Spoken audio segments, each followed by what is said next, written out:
આપનું સ્વાગત છે. લણણી આ શબ્દ સાંભળીએ એટલે મનમાં શું આવે? કદાચ સોનેરી ખેતરો, પાક, એકદમ શાંતિપૂર્ણ ચિત્ર. ખરું ને? બિલકુલ. મહેનતનું ફળ મળવાનો સંતોષ. પણ આજે આપણે જે સ્ત્રોતો પર વાત કરવાના છીએ એ આ જ શબ્દને એક એકદમ અલગ જ રંગ આપે છે. એક બાજુ બચાવ છે તો બીજી બાજુ એમ કહીએ કે ભયાનક વિનાશ.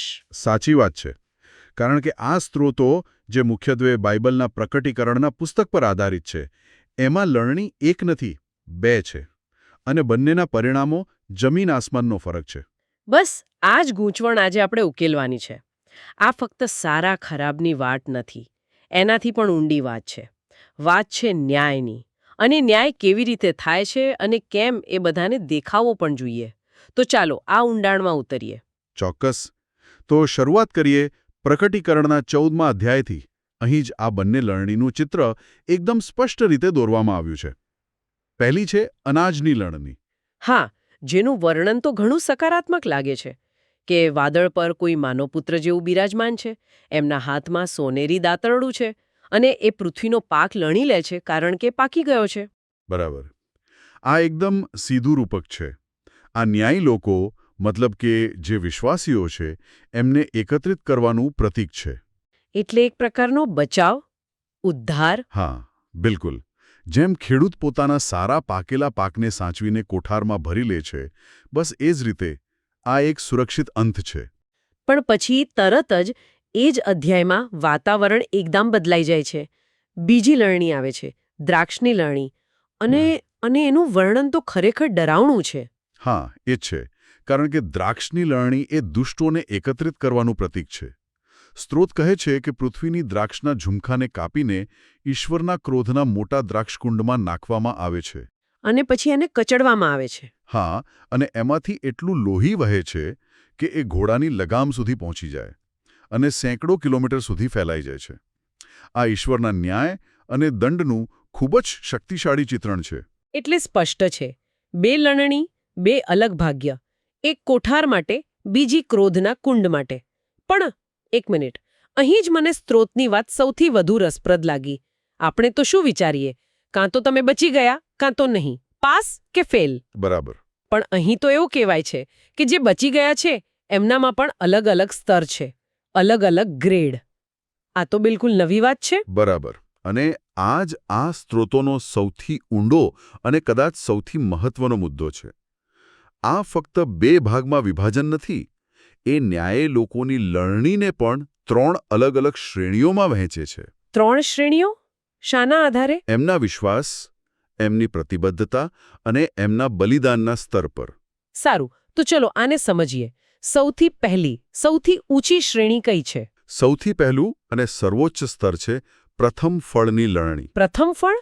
જેમ ખેતીમાં પહેલો અને શ્રેષ્ઠ પાક ઈશ્વરને અર્પણ કરાય એવું કંઈક? બિલકુલ, એ જ ભાવ છે.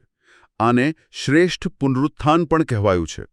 અને આ ફક્ત શહીદ સાક્ષીઓ માટે અનામત છે. શહીદો માટે, એટલે કે જેમણે પોતાના વિશ્વાસ માટે જીવ આપી દીધો હોય એમના માટે. હા, બરાબર. જેમણે ઈશ્વર પ્રત્યેના પ્રેમને કારણે સિદ્ધાંતો સાથે સમાધાન કરવાને બદલે પોતાના જીવનનું બલિદાન આપ્યું. સ્ત્રોત શું કહે છે કે જેવું 7મું રણશીંગડું ફૂંકાશે ને, એ પ્રકટીકરણની બહુ મોટી ઘટના છે, ખરું ને? હા, ખૂબ જ નિર્ણાયક. તો એ ફૂંકાતાની સાથે જ, તરત જ, એમને ફરીથી જીવતા કરવામાં આવશે અને હવામાં ઉપર ઉઠાવી લેવાશે. તેઓ દૂતો જેવા બની જશે. આ એક ખાસ સન્માન છે, તાત્કાલિક પુરસ્કાર. વાહ! એટલે એમને કોઈ રાહ જોવાની જરૂર નથી. તો પછી બીજા સ્તર પર કોણ છે? બીજા સ્તર પર છે અનાજની લણણી. આ સામાન્ય વિશ્વાસીઓ માટે છે. સામાન્ય વિશ્વાસીઓ મતલબ? મતલબ કે જેમણે શહીદી તો નથી વહોરી, પણ જીવનની બધી જ મુશ્કેલીઓ અને પરીક્ષાઓ વચ્ચે પણ પોતાનો વિશ્વાસ જાળવી રાખ્યો છે. તેઓ પણ બચી જશે, પણ એમના પુનરુત્થાનનો સમય અને પ્રક્રિયા અલગ છે. એક મિનિટ, કેટલી અલગ? આ વાત પર જરા રોકાઈએ. ઘણી અલગ. સ્ત્રોત મુજબ એમનું પુનરુત્થાન થશે મહાન શ્વેત સિંહાસન પરના ન્યાય સમયે. અને એ સમય ક્યારે આવે છે? એ આવે છે 1000 વર્ષના રાજ્યના અંત પછી. 1000 વર્ષ? આ તો બહુ જ મોટો સમયગાળો છે. શહીદોને તરત જ પુરસ્કાર મળે અને બાકીના વિશ્વાસીઓને 1000 વર્ષ રાહ જોવી પડે? આટલો મોટો વિલંબ શા માટે? આ બહુ સારો સવાલ છે. સ્ત્રોત સીધો જવાબ નથી આપતો, પણ ઇશારો એ તરફ છે કે શહીદોનું બલિદાન એટલું મોટું અને સ્પષ્ટ છે કે એમના વિશ્વાસને કોઈ પુરાવાની જરૂર જ નથી. એ સર્વવિદિત છે. અચ્છા. જ્યારે સામાન્ય વિશ્વાસીઓનું જીવન વિશ્વાસ અને સંઘર્ષનું મિશ્રણ હોય છે, એટલે એમનો અંતિમ ન્યાય એક નિર્ધારિત સમયે સૌની સાથે થાય છે. આ સમયનો તફાવત જ કદાચ પ્રતિબદ્ધતાના સ્તર પ્રમાણે મળતા પુરસ્કારના તફાવતને દર્શાવે છે. સારું, આ સમજાયો. શહીદો અને સામાન્ય વિશ્વાસીઓ. પણ પેલો ત્રીજો પ્રકાર? એનું નામ જ મને થોડું અજીબ લાગ્યું. કણસલા વીણવાની લણણી. હા, આ તો જાણે ખેતરમાં જે થોડું ઘણું પાછળ રહી ગયું હોય એ વીણવા જેવી વાત થઈ. સ્ત્રોત પોતે કહે છે કે આ શબ્દ બાઇબલમાં નથી, પણ લેખકે આ વિચારને સમજાવવા માટે ઘડ્યો છે. આ કોના માટે છે? અને આ ખરેખર ખૂબ ગહન અને જટિલ મુદ્દો છે. અહીં જ પેલી ન્યાયની પારદર્શિતાની વાત કેન્દ્રમાં આવે છે. આ એવા વિશ્વાસીઓ માટે છે જેમના વિશ્વાસને એક પ્રકારની ચકાસણીની જરૂર છે. ચકાસણી મતલબ ઈશ્વરને ખાતરી નથી? ના ના, એવું નથી. ઈશ્વરને તો બધું જ ખબર છે. સ્ત્રોત એક ઉત્તમ ઉદાહરણ આપે છે. વધસ્તંભ પર ઈસુની બાજુમાં લટકાવેલો ચોર. હા, એ વાર્તા તો જાણીતી છે. એણે આખી જિંદગી પાપ કર્યા, પણ પોતાના મૃત્યુની છેલ્લી ક્ષણોમાં એણે ઈસુ પર વિશ્વાસ મૂક્યો, પછતાવો કર્યો અને ઈસુએ તેને સ્વર્ગનું વચન આપ્યું. બરાબર. હવે ઈશ્વર તો એનું હૃદય જોઈ શકે છે. એમને ખબર છે કે એનો પછતાવો સાચો હતો. પણ બીજા લોકોનું શું? દૂતો, અન્ય મનુષ્યો, એ લોકો શું જોશે? એ લોકો તો એનું પાછલું જીવન જ જોશે, એના કર્મો જોશે. બરાબર. એ લોકો એના હૃદયના અંતિમ પરિવર્તનને જોઈ શકતા નથી. એટલે એ લોકો સવાલ ઉઠાવશે કે આ વ્યક્તિ આખી જિંદગી ખોટા કામ કર્યા અને ફક્ત છેલ્લા શ્વાસે કંઈક કહેવાથી એને ઉદ્ધાર મળી જો. આ તે કેવો ન્યાય? બરાબર, આ જ. કારણ કે તેઓ માત્ર કર્મો જોઈ શકે છે, હૃદય નહીં. અને આ જ સમસ્યાના ઉકેલ માટે સ્ત્રોત કણસલા વીણવાની લણણીનો વિચાર રજૂ કરે છે. ઈશ્વર પોતાના ન્યાયને સર્વ સૃષ્ટિ સમક્ષ સાચો સાબિત કરવા માગે છે. કેવી રીતે? સ્ત્રોત સૂચવે છે કે આવા લોકોને 1000 વર્ષના રાજ્ય દરમિયાન ફરીથી જીવતા કરવામાં આવશે. એટલે આ એક પ્રકારના કોસ્મિક કોર્ટરૂમ જેવું થયું. ઈશ્વર જજ છે, એમને ચુકાદો ખબર છે, પણ આખી સૃષ્ટિ એટલે કે દૂતો અને બીજા મનુષ્યો એ જ્યુરી છે, અને જ્યુરીને ખાતરી કરાવવા પુરાવા રજૂ કરવા પડે. આપે બહુ સચોટ સરખામણી કરી. આ બરાબર એવું જ છે. આ જાહેર ચકાસણી એ પુરાવા રજૂ કરવાની પ્રક્રિયા છે. સ્ત્રોત કહે છે કે તે સમયે શૈતાનને થોડા સમય માટે મુક્ત કરાશે અને તે આ લોકોની પરીક્ષા લેશે. પરીક્ષા? ફરીથી? હા, પણ આ પરીક્ષા ઈશ્વર માટે નથી. એમણે તો સત્ય ખબર જ છે. આ પરીક્ષા પેલી જ્યુરી માટે છે. બીજા જીવોને ખાતરી કરાવવા માટે છે કે એ વ્યક્તિનો વિશ્વાસ સાચો હતો. અને જ્યારે એ વ્યક્તિ એ પરીક્ષામાં પાસ થાય ત્યારે સૌ કોઈ સ્વીકારશે કે ઈશ્વરનો નિર્ણય શરૂઆતથી સાચો અને ન્યાયી હતો. કોઈ શંકાને સ્થાન જ નહીં રહે. હું સમજુ છું કે આ પારદર્શિતા માટે છે, પણ કોઈ એમ પણ કહી શકે કે આ થોડો કઠોર નથી? જે વ્યક્તિએ અંત સમયે વિશ્વાસ કર્યો એને ફરીથી શૈતાનની પરીક્ષામાંથી પસાર થવું પડે, ઈશ્વરના વચન પછી પણ. આ એક વાજબી પ્રશ્ન છે. પણ સ્ત્રોતની દૃષ્ટિએ જુઓ તો આ કઠોરતા નથી, પણ ન્યાયની સ્થાપના છે. એ વ્યક્તિ માટે આ સજા નથી, પણ એના વિશ્વાસને સાર્વત્રિક રીતે સાબિત કરવાની એક તક છે. આનાથી માત્ર ઈશ્વરનો ન્યાય જ નથી સાબિત થતો, પણ એનું ગૌરવ પણ વધે છે. પછી એની પસંદગી પર કોઈ આંગળી નથી ઉઠાવી શકતું. ન્યાય ફક્ત થવો જ ન જોઈએ, પણ થતો દેખાવો પણ જોઈએ. આ વાક્ય આખી ચર્ચાના કેન્દ્રમાં છે એવું લાગે છે. બિલકુલ.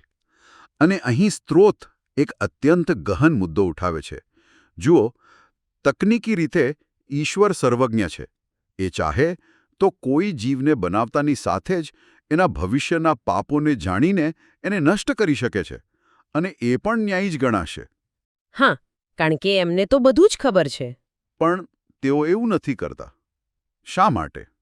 કારણ કે એમ કરવાથી કોઈને સમજાશે નહીં કે આવું કેમ થયું. એ એક મનસ્વી નિર્ણય જેવું લાગશે, ખરું ને? સાચી વાત છે. તેમણે બનાવેલી વ્યવસ્થામાં સ્વતંત્ર ઈચ્છાશક્તિનો વિકાસ અને એની અભિવ્યક્તિ જરૂરી છે. જીવોને પસંદગી કરવાની તક આપવી અને પછી એમના કર્મોના આધારે જાહેરમાં પારદર્શક રીતે ન્યાય કરવો, એ ઈશ્વરના ચરિત્રને એમના પ્રેમ અને ન્યાયને પ્રગટ કરવાની પ્રક્રિયાનો જ એક ભાગ છે. તો આને આપણે પરીક્ષાના પરિણામ જેવું ગણી શકીએ. કેવી રીતે? જેમ કે પ્રથમ ફળવાળા એ છે જેમને ડિસ્ટિંક્શન સાથે તરત જ ડિગ્રી મળી જાય છે. અનાજવાળા એ છે જે પાસ તો થઈ ગયા છે પણ તેમણે ગ્રેજ્યુએશન સમારોહ સુધી રાહ જોવી પડે.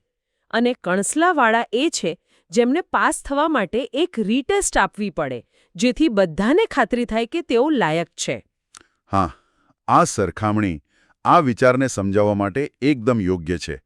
તમે આ જટિલ વિચારને ખૂબ જ સરળ બનાવી દીધો. સારું, તો ચાલો આપણે આ ચર્ચાનો સાર કાઢીએ. મુખ્ય મુદ્દો એ છે કે સ્ત્રોત મુજબ લણણી એ કોઈ એક ઘટના નથી. ના, બિલકુલ નહીં.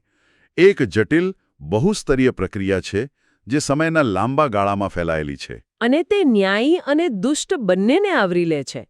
પણ સૌથી રસપ્રદ વાત એ છે કે ન્યાયી લોકોમાં પણ એમની પ્રતિબદ્ધતાના આધારે સ્પષ્ટ તફાવત કરવામાં આવ્યો છે. હા, શહીદો જેઓ પ્રથમ ફળ છે એમને તાત્કાલિક અને વિશેષ પુરસ્કાર.